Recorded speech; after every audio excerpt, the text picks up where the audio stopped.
Welcome to Captain Kyle's Cosplay Spotlight. I will be your guide on this journey into mystery. I am Captain Kyle, and today with me, I have someone who is the son of Odin, carries a big hammer, and sometimes makes it rain. I give you the Mighty Thor. Thanks for joining us. Greetings, mortals. Wow, I didn't get that reaction when I said my name. Wow. I guess there's something. You are not a god. Are you really a god, though? Your people view me as a god, especially those of old. But as a whole, I believe I am just another in another realm. You just failed the Ghostbusters test. You know, when someone asks if you're a god, say yes. But that's all right. Ghostbusters, what is this? That's fine. We'll show you that later.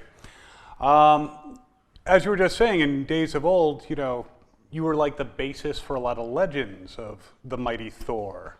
And those legends go back to like the 7th century. But from what I understand, you just recently became like, not a jerk, a little bit more mature.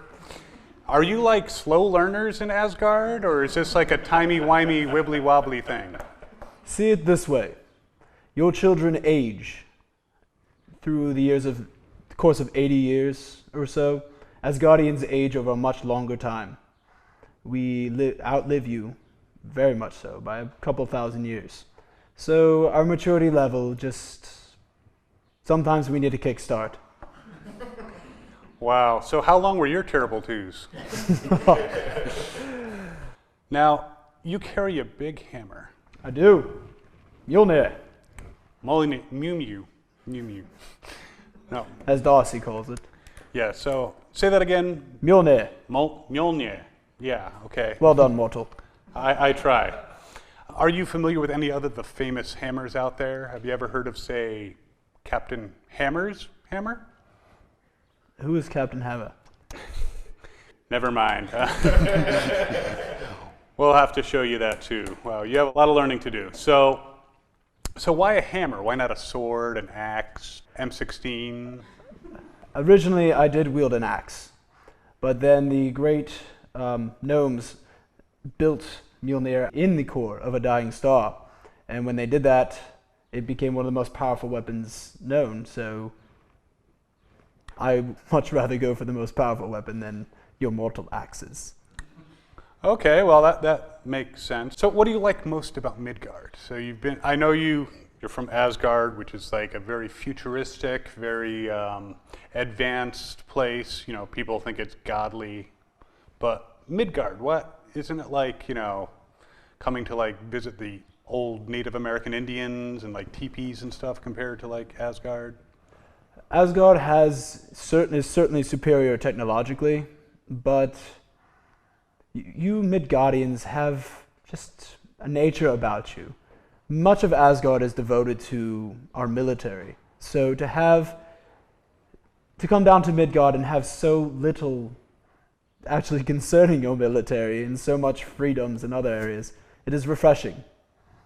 And your women are quite beautiful. You know, let's talk about that. Jane Foster. Hmm. Oh. One of my greatest battles, my friend.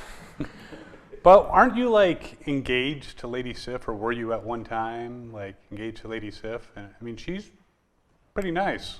She is definitely a beautiful woman.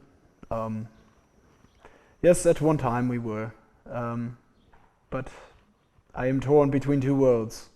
My heart belongs to both. Well, we appreciate you coming down and, you know, flying around and fighting aliens on our behalf, you know. And the recent Ultron thing, good job there, you know. We kind of didn't want to die. Thank you.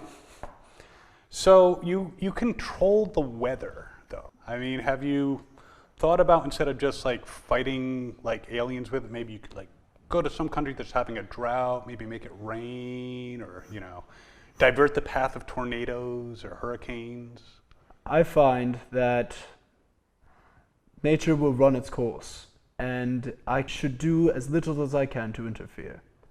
For everything has a plan, and if I meddle too much in it, there are repercussions. So even like if someone's having a wedding outdoor, you can't like stop the rain. Just I will be dry. nice. All right. So this hammer, I understand it's good for a lot of things. I've seen a few memes. You ever use it for toilet pranks? But of course. How else would we have amusement in Avengers Tower? Do they play a lot of pranks there? Barton does. I would see Tony as someone though who would like mess around. His pranks are more elaborate. Like the toilet that gets up and walks away from you. That. But Barton's are more like unscrewing the top of the salt. So when you go to port, it goes everywhere. So do you like throw salt over your shoulder? Is that like one of the... Do you have superstitions in Asgard? No. No? Good answer. But again, back to Asgard. Any neighborhoods you want to avoid in Asgard? Do they have like slums? Like you must remember, my friend, in Asgard, the Allfather is always watching us. Always. Always watching you. And if he's not watching us, Heimdall is watching us. So puberty must have been fun. And you said it Not went go longer. there, my friend. It was a very long 1,000 years. What are you doing in there? I see you. Oh, it's a dark time. So no, there are no slums. There is very little because the Allfather watches and I enforce. All right, but not during puberty. Okay, I understand. Do you go on vacation a lot? Do you ever go on vacation? Where do you like to? And before you answer, I think most of the people here would say, if you want to go to a cabin in the woods, don't. All right? I like the beach. The beach. There is not many beaches in Asgard. Yeah, I've seen it. Doesn't seem to be. You have a lot of bridges, though. We do. That can take us anywhere, but the ocean, it perplexes me. It is a great mystery. What lies below? You know it's water, right? Of course. Have you ever been to the bottom of the ocean? No, can't say that I have. Well, there you go. Have you It's a actually? mystery. Have you actually been down there? Once. Once? And one of Stark's little contraptions. It was tiny. I don't know that I'd trust that. Hulk, he farted. It was most wretched. Ouch. So thank you for being on our show. We were just about to have to wrap up. We're going to be back in a few minutes with a cosplayer right after we see an excerpt from Cosplay with Constance. We'll be back. Very well, mortals.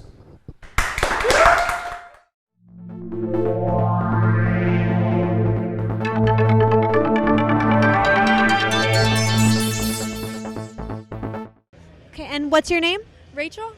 Okay, today we have Rachel as Hawkgirl singing or performing Music of the Night for us. Whenever you're ready. Okay. Nighttime sharpens, heightens each sensation. Darkness stirs and wakes imagination. Silently the senses abandon their defenses. Slowly, gently, night unfurls its splendor.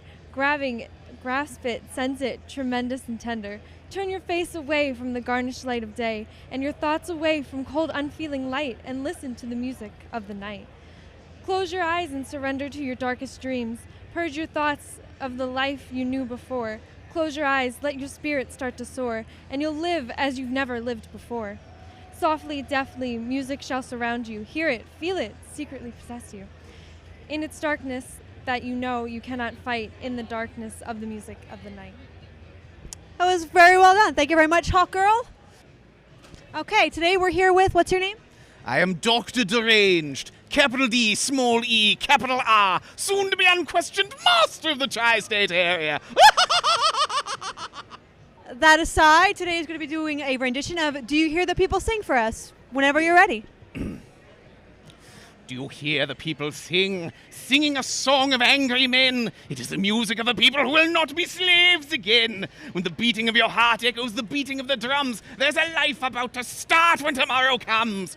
Will you join our crusade? Will you be strong and stand with me? Beyond the barricade is a world you long to see. Then join the fight that will give you the right to be free. Do you hear the people sing, singing a song of angry men? It is the music of the people who will not be slaves again. And when the beating of your heart echoes the beating of the drums, then there's a life about to start when tomorrow comes.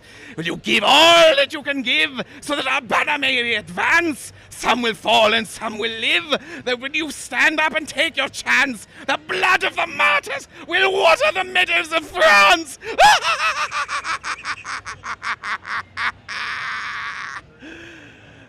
Thank you very much for watching. Thank you for your rendition. It was wonderful.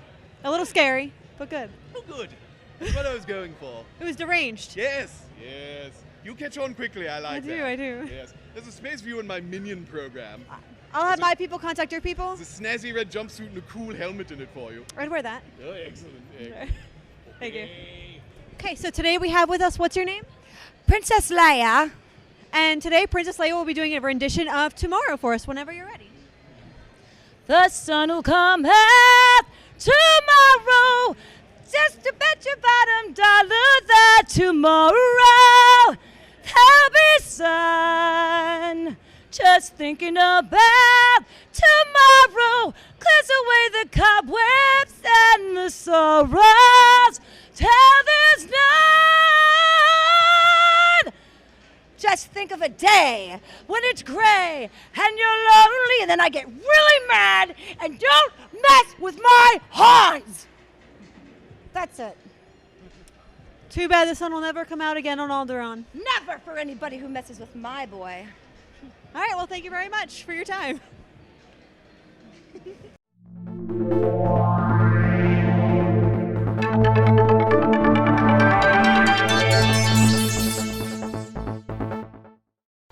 All right, welcome back. As you can tell, this is not actually the God of Thunder. This is not Thor.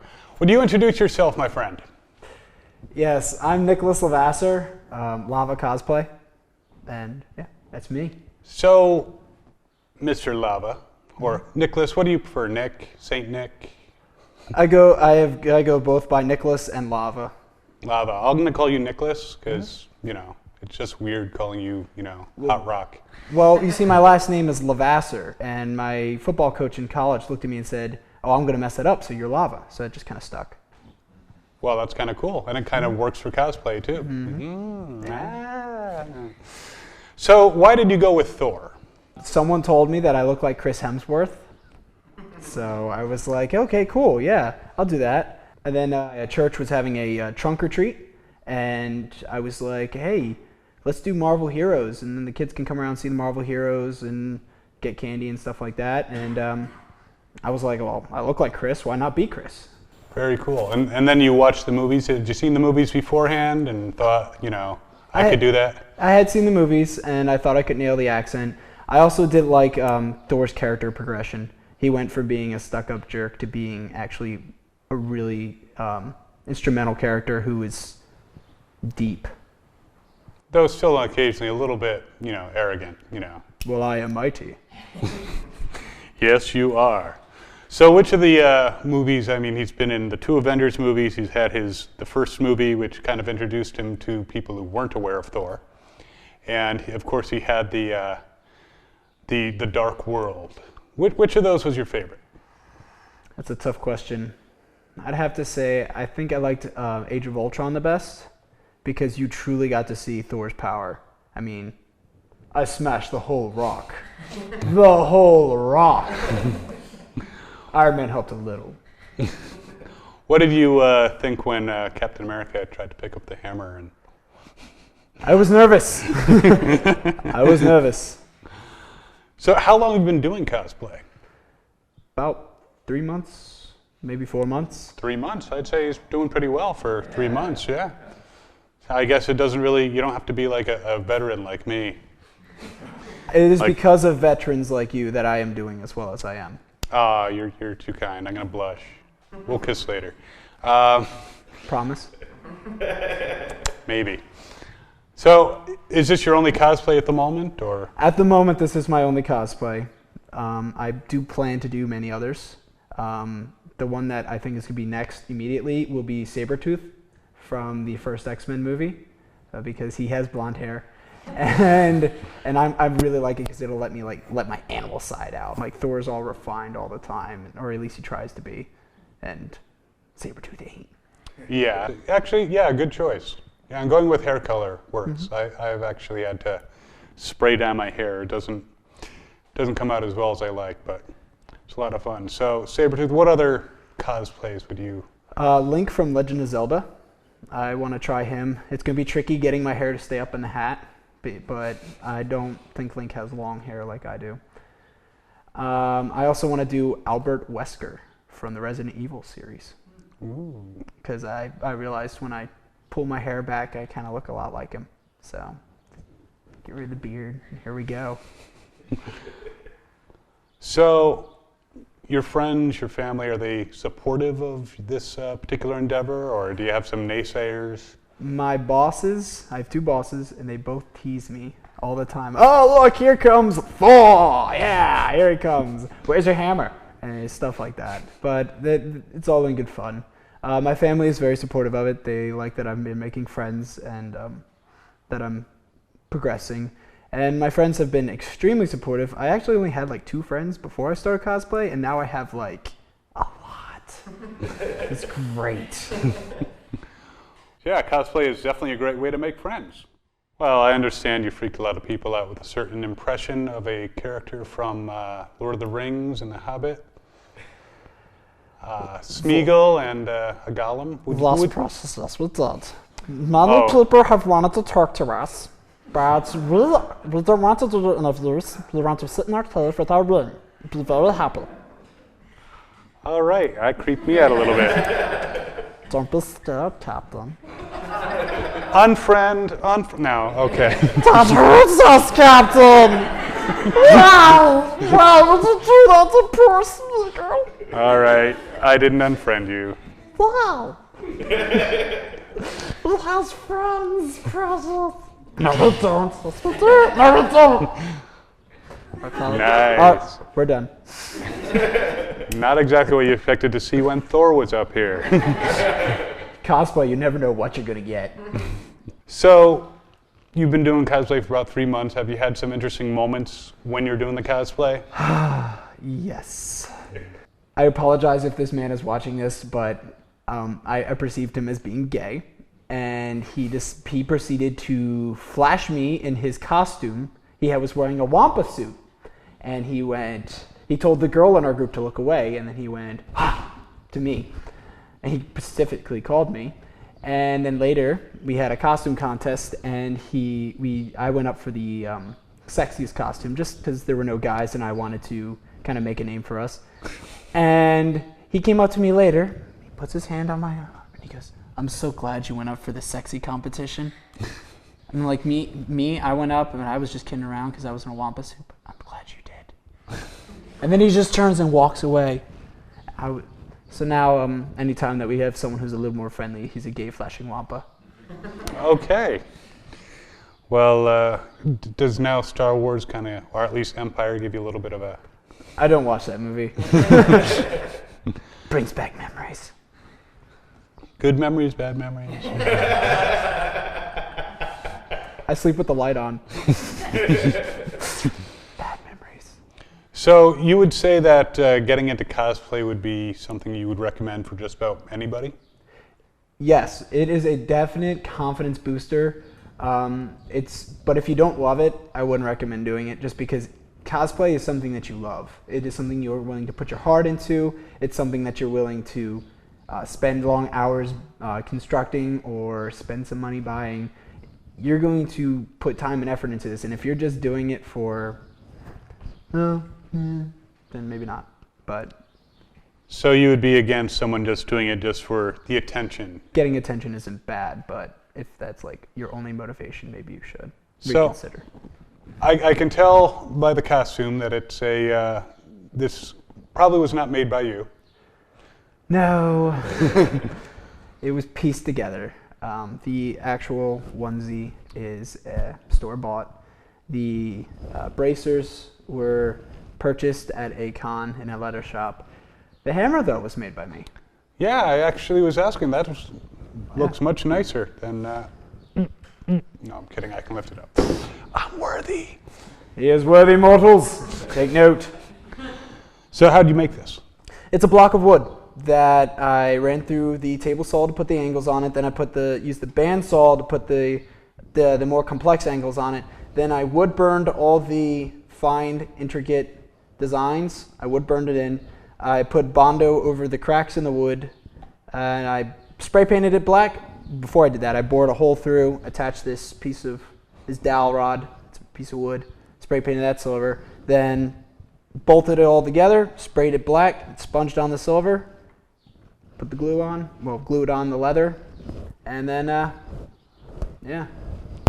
I'd say that's a pretty nice job, wouldn't you?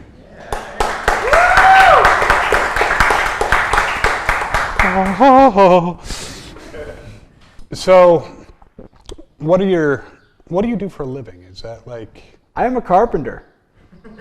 So familiarity with hammers. Oh, yes. And wood.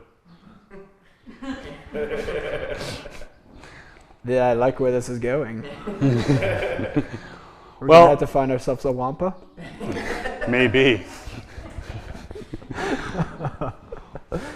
Well, Nicholas, it's been great having you on the show. Thanks so much. Oh, it certainly has been a pleasure, my friend. And we hope to see you again. Which con do you go? What's your next con? What are you doing? I just live day to day, my friend. Just like Thor. All right. Well, thanks so much, everyone, for...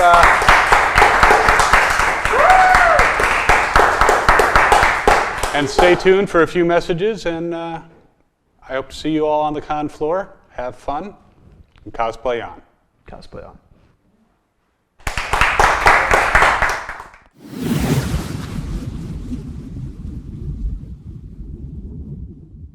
Hello, everyone. This is Captain Kyle, and I'm here at Shore Leave, and I'm doing interviews without wearing pants. And our first volunteer for the interview is Roger Cross. He's been in Continuum. He's been in so many things, and always has scared me. And now it's my turn to scare him. How you doing today? I'm doing fantastic. How you doing? Pretty good, pretty good. Are you enjoying the con? I am enjoying this con, and the con is a lovely thing. But then this guy walked by with no pants and just kind of like threw me for a minute. Who would walk around a con with no pants? I don't know. It's just, he's a very free spirit, a wonderful, wonderful spirited individual. Well, I'm thinking that a free spirit would be a good thing, though. I think it is a wonderful thing, yes, and free other things as well. We won't get into that. Absolutely not. So, you go to a lot of cons? I don't. I'm working a lot, and so most of the cons I've planned to go to, I haven't been able to. But I'm glad I made it to this one, and everything worked out. Timing, schedule, everything else like that. They all had to come together, and it came together for this, and I'm glad I'm here. That's awesome. Now, you've been at this con, and you've seen a few people dressed not exactly in your standard clothing. They're called cosplayers. What do you think of those cosplayers? I love it. It's amazing. Cosplayers, they have fun. And I was saying earlier, they're paying tribute to the characters, and that's an amazing thing. And it's flattering. It's flattering. Imitation, best form of flattery, all that. It's a wonderful thing. And Jodelle, I know you're going to love this. If you're watching this, you got to get on this guy's show. She's our cosplay expert. We'd love to have her. Absolutely. Yes. So, have you ever seen someone cosplay one of your characters? I have. And one of the best ones I saw, I think it was I was in London, and a young Asian gentleman came, and he had my coat on from my first wave days with like the little fold-out gun, and that was awesome. That was kind of cool. I was kind of like, hey. So. Very cool. Now, have you ever thought about cosplaying yourself? That would be kind of odd, don't you think? Cosplaying myself? Well, no, not cosplaying. Doing cosplay yourself. Doing myself. Oh, cosplaying one of my characters. Well, no. Cosplaying anybody. You don't have to cosplay one of your characters. That's what happens. I lose my mind when I'm around you and I'm not wearing pants. See, he did. He loses something else, too. No. Oh, I said that. He did say that. Okay. No, what I'm saying is, have you ever thought about maybe dressing up as Captain Kirk or the governor from The Walking Dead or, you know? Well, if you think about it, we cosplay every Halloween. We do dress up and, you know, pretend to be other characters. It's not real cosplay. Okay, it's not. I haven't done that. And no, I've not done that. But that would be kind of interesting. Yeah, Halloween I do dress up, though. Well, it's good that you do it on Halloween, but you can expand. A lot of cosplayers do. Now, if you were going to pick a character to go to a con that maybe you weren't the guest at, or maybe you had some off time, and you wanted to be a particular character, who would you be? Optimus Prime. That is an awesome answer. I am a big Transformers fan. There This you guy is go. my hero. So, what new projects are coming up that we want to keep on the lookout from you? Well, Dark Matter. Watch that every Friday night on Sci-Fi. My movie Lockdown is coming out September 11th with Dean Ambrose and the gang, and we shoot off a lot of bullets and kick a lot of butt on that. And Continuum, our final season will start September 11th, and you can check that out. And watch The Strain that's on every Sunday night. And yeah, there's a few projects out there. Are you in? Is there anything you're not in? That's what I want to know. Does that be a better question? Yeah, what should we not look for you in? Yeah, that one. Okay. Okay. Well, Roger, thank you so much for talking to me, even though I'm not wearing pants. It's all right. It was a pleasure speaking to you without pants. All right, awesome. Thank you, All sir. right. Interested in cosplay, but you're not sure where to start? Get my book, Elements of Cosplay, Costume, and Beyond. Available on Amazon.com. Thank you for watching Captain Kyle's Cosplay Spotlight. If you enjoyed this episode, here's a few more you may enjoy. And don't forget to click the link to subscribe. Have fun, and cosplay on.